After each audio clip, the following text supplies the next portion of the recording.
मुस्तफ़ा करीम बैठे थे तो सैयदा आयशा सिद्दीक़ा रज़ी अल्लाह ताला ने अर्ज की, या रसूल अल्लाह सल्लल्लाहु अलैहि वसल्लम, वो देखें सैयदा फातिमा आ गई है, वो देखें बीबी साहिबा बगैर बताए आ गई। हज़रत फातिमा ज़हरा आई, हुजूर ने फरमाया फातिमा बगैर इत्तला के? हुजूर छोटा सा काम था, कैसे आई हो?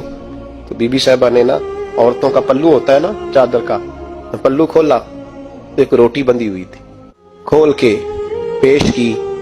बेटे ये क्या है? अब्बा जी कई दिनों से घर में रोटी नहीं पकी थी, आज अली कुछ जौ लाए थे, पीसे हैं, चंद रोटियां बनी हैं। तो बच्चों ने तो खा लिया, तो मेरे सामने भी एक रोटी आई थी, मैंने लुकमा तोड़ा है तो मुझे ख्याल आया पता नहीं मुस्तफ़ा ने खाया है कि नहीं खाया, पता नहीं हुजूर ने रोटी खाई है कि नहीं। तो हुजूर मैं लेके हाजिर हो गई हूँ, मेहरबानी फरमाए। फरमाया बेटे बैठ जा। हजरत फातिमा भी बैठ गई। सैयदा आयशा कहती हुजूर भी बैठ गए। फरमाया फातिमा कितने दिनों से नहीं खाया? अर्ज की हुजूर 3 दिन से। फरमाया बेटे मैंने 5 दिन से नहीं खाया, आ जा।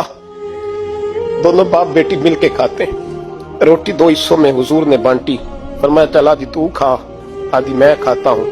हजरत फातिमा ने लुकमा तोड़ के मुंह में रखा तो रो पड़ी, हुजूर 5 दिन से नहीं खाई। और मैं बेटे चुप कर, हमारा दुनिया से क्या ताल्लुक, एक पोल रह गया है, बस अल्लाह फिर जन्नत की सारी नेमतें अता फरमाए।